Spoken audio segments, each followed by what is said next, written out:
hormati Dirjen Imigrasi beserta para pejabat utama tadi yang saya minta diperkenalkan supaya kita mengenal, karena ini rapat pertama kali kita langsung bertatap muka.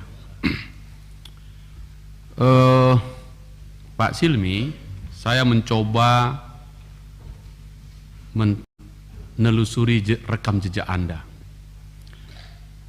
Ternyata Anda dikenal dengan julukan Direktur Utama Spesialis BUMN Sakit.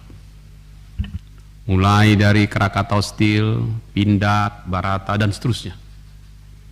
Dan kemudian Januari 2023, Anda didaulat menjadi Dirjen Imigrasi. Ini penting saya sampaikan karena memang Dirjen Imigrasi kita ini adalah benteng kedaulatan negara. Dengan pengalaman yang panjang itu, kita berharap hasilnya juga maksimal. Masih banyak rekam jejak kita jebolnya imigrasi kita. Kasus Joko Chandra dan banyak lagi.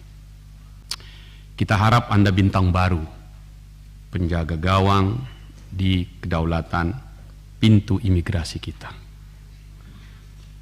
Dan berikutnya, kalau saya hitung Januari 2023, ini adalah hari ke-6 bulan atau di atas 100 hari yang biasa kita baca kalau Pak Dirjen menyampaikan ada program 100 hari. Dan faktanya memang tembus itu PNBP-nya.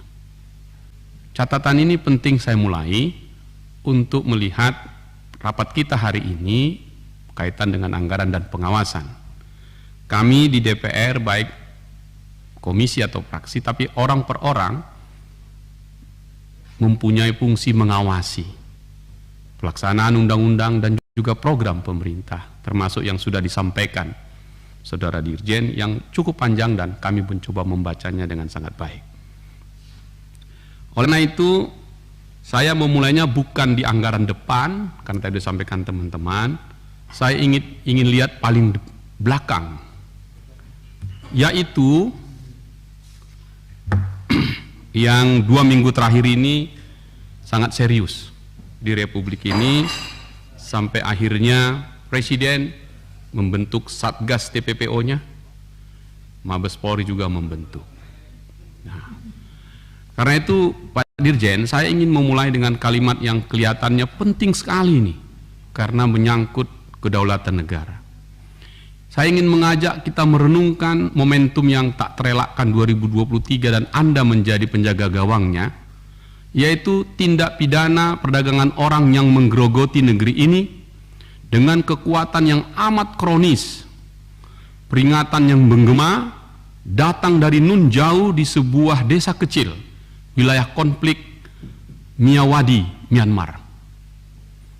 Kejadian itu mencuat dan menyebar cepat sekali di dunia maya yang mengunggah video puluhan warga negara Indonesia terjebak dalam jala kejahatan kemanusiaan itu. Sehingga kumpullah para pemimpin-pemimpin ASEAN dan menjadi kata kunci ini. Saya ingin pertemuan ini fokus ke situ. Karena ini Anda adalah bagian dari Kementerian Hukum dan HAM dan Menteri adalah pembantu Presiden untuk memastikan ini semua. Sehingga ini menjadi acuan kita. Meskipun ini sudah mulai tahun 2017, saya mulai dengan ini. Dan ini nanti akan masuk di sini. Tahun 2017, Bank Dunia mengungkap 9 juta orang Indonesia bekerja di luar negeri. Apa hubungannya dengan izin imigrasi? Saya sampaikan, dari yang 9 juta itu, 4,7 juta tercatat secara resmi di Cisco P2MI, resmi. Kemudian 4,3 juta tidak resmi. Yang tidak resmi saya kira sulit kita kejar di imigrasi. Sekarang yang resmi, kalau resmi berarti ada paspornya. Di sini poinnya, kalau paspornya punya dia 4,7 juta, berarti ada penyalahgunaan paspor itu 4,7 juta.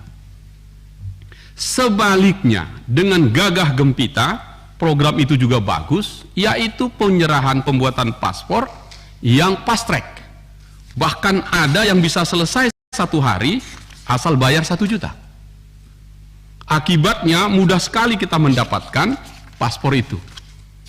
Nah, di satu sisi baik dan terbukti efektif mendapatkan PNBP. Banyak sekali, besar sekali. Tapi apalah artinya PNBP kalau kemudian yang terjadi adalah perdagangan kejahatan kemanusiaan yang kita sebut perbudakan modern itu.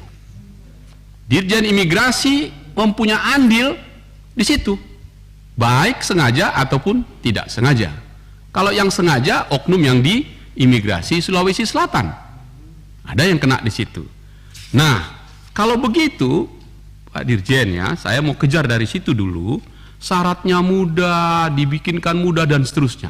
Saya mulai cek satu-satu di Imigrasi Tanjung Balai, di Imigrasi Belawan, di imigrasi yang lain-lain, terutama yang Belawan.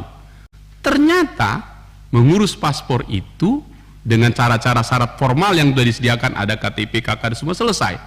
Tapi kita tidak tahu siapa pemegang paspor itu. Dan itulah yang kemudian digunakan oleh para mafia itu mengurus cepat. Nah, kalau begitu PNBP kita sukses tadi, saya rasa menjadi hilang nilainya ketika kita menyumbang paspor itu menjadi cara kita atau tanpa kita sengaja melepas warga negara kita menjadi TPPO tadi. Saya ingin menjemput suara Pak Jeki Uli dari NTT. Pak Jeki Uli, Kapolres Batubara itu dari sana. Ada kemarin yang ditangkap sekian banyak orang dari NTT, Pak. Jadi sebelum dia nyebrang, masuk dulu ke Batubara dan Asahan supaya nyebrang ke Penang dan Malaysia. Oke, dari situ diurus di Tanjung Balai, Batubara dan Belawan. Nah, kalau begitu, saya ingin meminta kita, nih Pak Dirjen, oke PNBP-nya, tapi cegah dia.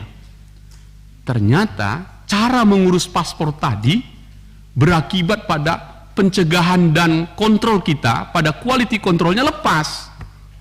Di situ poin kita ini. Target PNBP oke, tapi bagaimana mengontrol dan mencegahnya? Nah, saya minta komitmennya Pak Dirjen atas perintah Presiden. Harus selesai ini. Nggak boleh gini-gini aja. Bentuk tim Satgas khusus yang melekat di Dirjen, di kantor-kantor imigrasi kita, Pak. Oke, kalau nanti data-data tadi paspor itu ditemukan tadi itu, dari mana dia datang, evaluasi di situ. Turunkan dia jalannya untuk mencegah. Sekali lagi, kewajiban kita mencegah perbudakan atau jual beli human trafficking ini yang secara modern ini.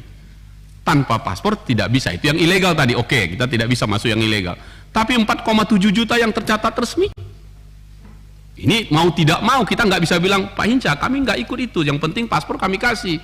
Tidak, kalau paspor nggak dikasih kan nggak akan terjadi itu.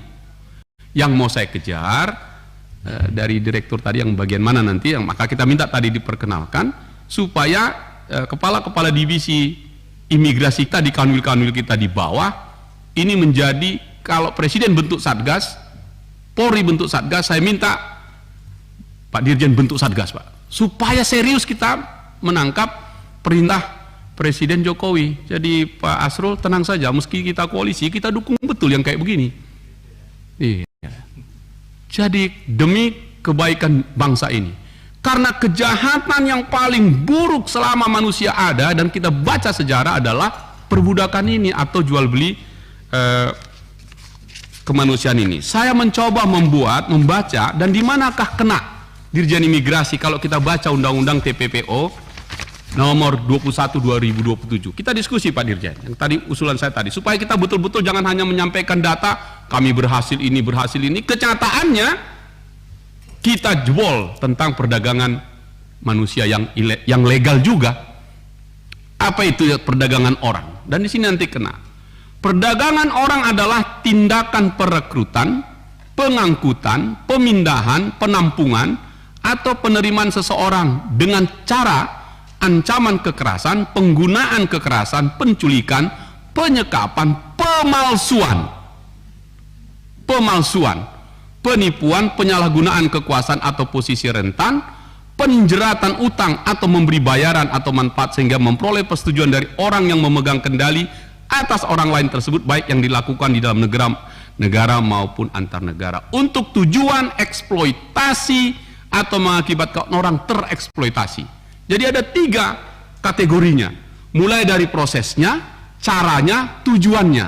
Kalau tujuannya tentu kita tidak bisa. Di proses, di situ nanti kita coba masuk Pak Dirjen. Jadi kan sudah disebut, oke, dalam statement Anda, oh penjaminnya nggak ada, maka harus cepat penjaminnya dan seterusnya. Kalau menurut saya kali ini tidak. Pastikan orang yang mau mendapatkan paspor ke Penang dengan alasan berobat, ke Penang dengan alasan pariwisata, pastikan ada atau tidak uangnya, supaya jangan kena jual beli ini. Itu yang terjadi. Saya melihat sendiri, menemukan sendiri di imigrasi Belawan. Saya cek data dokumennya palsu semua, keluar paspornya. Nah berarti kosong, apaan, ada kekosongan di situ. Nah saya ingin pimpinan, ini tadi saya setuju dengan pimpinan di Surabaya dan seterusnya, pada kerja-kerja kita tentang TPPO ini. Kalau negeri ini nggak peduli lagi soal ini, siapa lagi yang peduli?